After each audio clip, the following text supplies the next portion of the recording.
اللہ کے نبی نے فرمایا زندگی ایسی گزارو جیسے راہ چلتا مسافر. ہماری زندگی ہے پیسنجرز والی یا موونگ ٹریولرز والی. ہم نے تو آج زندگی مقیم بن کے گزار رہے ہیں. میں امریکہ میں رہتا ہوں, یہ میرا گھر ہے. میرے پیارو, ہمارا گھر امریکہ نہیں, ہم سب کا گھر قبر ہے, قبرستان. آج مسلمانوں نے دنیا کو دین پہ ترجیح دے دی. 23 گھنٹے دنیا میں گزرتے ہیں, 1 گھنٹہ مسجد میں مشکل سے گزرتا ہے. رمضان میں بھی مشکل سے 2 گھنٹے مسجد میں گزرتے ہیں. حالانکہ فرمایا جیسے مچھلی کے لیے پانی ہے ایسی مسلمان کے لیے مسجد ہے. حضور صلی اللہ علیہ وسلم نے ایک مردہ بکری اٹھائی کچرے سے, چھوٹے کانے والی. کہا میرے صحابہ اس بکری کی اپنے مالک کے کیا حیثیت ہوگی؟ کیا یا رسول اللہ بڑی گندی اور ذلیل اور گھٹیا. کہا اس کائنات کے بنانے والے جس نے اس کائنات کو بنایا اس کے نزدیک اس کی حیثیت سے مردہ بکری سے بھی گھٹیا اور ذلیل ہے. میرے پیارو آج سب اس دنیا کے پیچھے دوڑ رہے ہیں. فرمایا مجھے اپنی امت کے فقر کا ڈر نہیں ہے. ڈر اس وقت کا ہے جب امت پہ دنیا چھوڑی جائے گی اور یہ ویسی اپنے آپ کو ہلاک کریں گے جیسے پچھلی قوموں نے ہلاک کیا. میرے پیارو ہمارے ہاتھ سے اسمارٹ فون گر جائے فرش پہ, سڑک پہ, ہماری کیا حالت ہوتی ہے بتاؤ؟ رات کو نیند آتی ہے؟ اسمارٹ فون گر گیا, اوے دل 10 دفعہ ہلتا ہے, 100 دفعہ ہلتا ہے. رات کی نیند غائب, ایک اسکریچ لگ گیا آئی فون پہ, رات کی نیند غائب ہو گئی. فون کو ہلا کے دیکھا ٹھیک ہے نا, کچھ ہے تو نہیں. حالانکہ فون تصویروں سے ویڈیو سے بھرا ہوا ہے, پھر بھی اتنی تکلیف. یہ قرآن ہاتھ سے گر جائے, اللہ کے رسول کے ناموں سے بھرا, کیا ہمیں تکلیف ہوتی ہے ایسی؟ سچ بتا دو یہ تکلیف ہوتی ہے؟ ایسے چوم کے رکھ دیتے ہیں, کوئی بات نہیں. کبھی افسوس ہوا میرے ہاتھ سے اللہ کی کتاب گر گئی, میرے ہاتھ سے اسٹیو جاب کا فون گر گیا, ہوئے ہوئے میرا تو حالت بری. میری رات کو فلیٹ سے نکلا, ایک ساتھی کی رات کو گاڑی چوری ہو گئی, وہ باہر نکلا, گاڑی چوری ہو گئی. مسجد میں آیا اور رو رہا ہے. ان کا شاید اللہ یاد ہے, کہا نہیں میری گاڑی چوری ہو گئی. سلام پھیرا, جی گاڑی چوری ہو گئی. 1 مہینے تک گاڑی کا تذکرہ. کبھی فجر کی نماز چھوٹ گئی ہو, ہمیں کبھی افسوس ہوا ہے میرے پیاروں کہ میری تکبیر اللہ چھوٹ گئی؟ عائشہ رضی اللہ عنہا فرماتی ہیں اس کائنات میں جو کچھ ہے اس سے بہتر فجر کی 2 رکعت سنت ہے. کبھی ہمیں فجر کی فرض نماز سن کے افسوس ہوا, نیند اڑ گئی, آج میری نماز چھوٹ گئی. میرے پیاروں ہم یہ دنیا کی محبت نے ہمیں, اللہ کے نبی نے فرمایا جو دنیا سے محبت کرے گا اللہ اس کے دل کو اندھا کر دیں گے. فرمایا جو دنیا کو مقصد بنا کے زندگی گزارتا ہے اللہ اس کے حالات کو پھیلا دیں گے اور پریشانیوں سے اور مصیبتوں سے اس کی زندگی بھر دیں گے اور اس کو فقیر کر دیں گے اور دنیا کے لیے اس کو ذلیل کریں گے. اور جو آخرت کو مقصد بنا کے زندگی گزارے گا اللہ اس کے احوال کو جمع کر دیں گے, اس کے کاموں کو جمع کر دیں گے, اس کے دل کو غنی کر دیں گے اور کیا کریں گے؟ دنیا کو ذلیل کر کے اس کے قدموں میں ڈالیں گے. آج میرے پیارو ہمارا سب سے بڑا دشمن دنیا نہیں, دنیا کی محبت ہے. کشتی اور پانی ساتھ ساتھ ہیں. کشتی پانی سے اوپر ہونی چاہیے, اگر پانی کشتی کے اندر گیا کشتی ڈوب جائے گی. آج مسلمانوں کے اندر دنیا گھس چکی ہے میرے پیارو. ایک آدمی نے مولوی صاحب سے کہا مولوی صاحب میرے کنویں میں نا 4 کتے گر گئے ہیں, پانی پیتا ہوں وہ کیا ہوگا؟ کہا ناپاک ہو گیا. مولوی صاحب نے کہا کیا کروں؟ تو مولوی صاحب نے کہا اتنے ڈول نکالو 60-70. وہ نکال لیے, پانی پینے لگا. دوسرے مولوی صاحب نے کہا پانی ناپاک ہے. کہا عجیب مولوی ہو تم لوگ, ہم لوگ دین سیکھتے نہیں مولویوں کو اڑانا شروع کر دیں. کہا جی مولوی ہو, وہ کہہ رہے ہیں اتنے ڈول نکالے, تم کہہ رہے ہو ناپاک ہے. وہ کہا واپس ان مفتی صاحب کے پاس جاتا ہوں. مفتی صاحب سے کہا مفتی صاحب آپ نے کہا تھا وہ کتے پانی میں گر گئے تو آپ نے کہا اتنے ڈول نکالو, میں نے نکال لیا. مفتی کہہ رہے ہیں پانی ابھی بھی ناپاک ہے. کہا بھائی کنویں سے کتے نکالے. کہا کتے تو نہیں نکالے.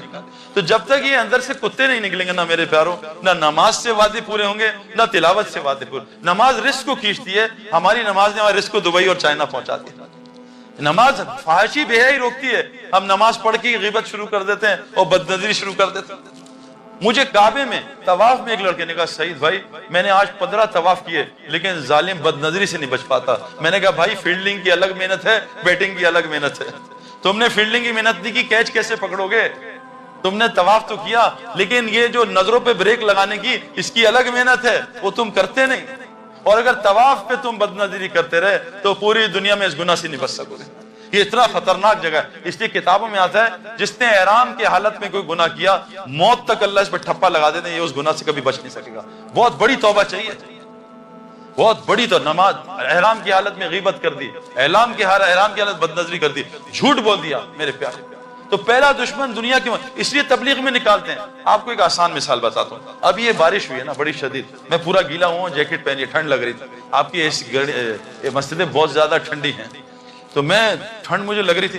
اب گاڑی ان کی گیلی ہو گئی ہے, پانی آ گیا. اب جب ہم اس گاڑی میں بیٹھیں گے اس میں بدبو آئے گی جاتے, لیکن 10 منٹ بیٹھیں گے بدبو ختم ہو جائے گی. غلط کہہ رہا ہوں صحیح کہہ رہا ہوں بھائی؟ یہاں کے ٹوائلٹس تو بہت اچھے ہیں, آپ ہمارے یہاں ٹوائلٹس میں جائیں بدبو سے بھرے ہوتے ہیں, لیکن 10 منٹ آدمی بیٹھتا ہے پھر میسیجز چیک کرتا ہے, بدبو ختم ہو جاتی ہے. کیوں کہ یوز ٹو ہو جاتا ہے بدبو کا. میرے ساتھ پرفیوم شاپ پہ چلیں, بہت خوشبو آئے گی, 2-4 پرفیوم چیک کی, اب خوشبو آنا بند ہوگا, کافی سونگو, خوشبو آنا بند. یہ تبلیغ کا کام کافی سونگنا ہے. یہ اس کفر اور شرک کے ماحول میں ہے, یہاں ایمان نہیں سمجھ میں آئے گا. ایمان کو اس ماحول میں سمجھنا ایسی ہے باتھ روم میں پرفیوم چیک کرنا, یا کون سا پرفیوم اچھا ہے, کچھ سمجھ میں نہیں آئے گا. ایمان کو بے ایمانی کے ماحول میں, تبلیغ والے کہہ رہے ہیں بے ایمانی کے ماحول سے نکلو, جھوٹ, غیبت, شرک, بت پرستی, فلاں پرستی, 360 بت, تو سب سے پہلے نکالتے ہیں اس ماحول سے. وہ کیوں اللہ نے اصحاب کہف پورے قرآن میں ایک صورت نکال دی. اصحاب کہف نے کیا کیا تھا میرے پیارو؟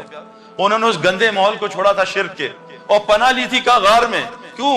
اللہ کہہ رہے ہیں جب انہوں نے شرک کے ماحول کو چھوڑا اور ان کی پوجا چھوڑی جن کو انہوں نے معبود بنایا تھا, اللہ نے ان کو غار میں 309 سال سلایا, اور کیا کیا, ان پہ اپنی رحمت کو وسیع کر دیا اور ان کے دنیا کے سارے کاموں میں آسانیاں پیدا کر دی. یہ قرآن ہے میرے پیارو. جب آپ اس گندے ماحول کو چھوڑ کے غار میں نہیں, مسجد میں پناہ لوگے, اور پھر وہاں جا کے سوگے بھی, اور تلاوت بھی, اور تہجد بھی, اور نفل بھی, اور دعوت بھی, اور ذکر بھی, اذکار بھی, بتاؤ اللہ ہمارے کام کیسے بنائے گا؟ میرے پیارو, ہم کرکٹرز, ہم لالچی ہوتے ہیں, ہم پیسے کے لیے, ملک کے لیے بھی کھیلتے تھے, لیکن بغیر پیسے کے لیے وقت ضائع کرنا یہ گناہ میں شامل ہو جائے گا.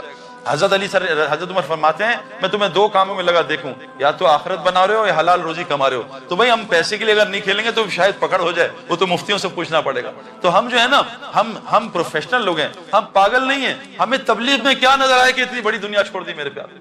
اور میں ابھی فقیر نہیں ہوں, اللہ کے فضل سے ابھی یہاں 2 مہینے پہلے میچز ہوئے تھے 3, اور ایک پلیئر کو $1,00,000 ملے تھے. $1,00,000 چھوڑنا آسان کام نہیں ہے. ہمارے کئی لڑکوں نے چھوڑے, کیوں؟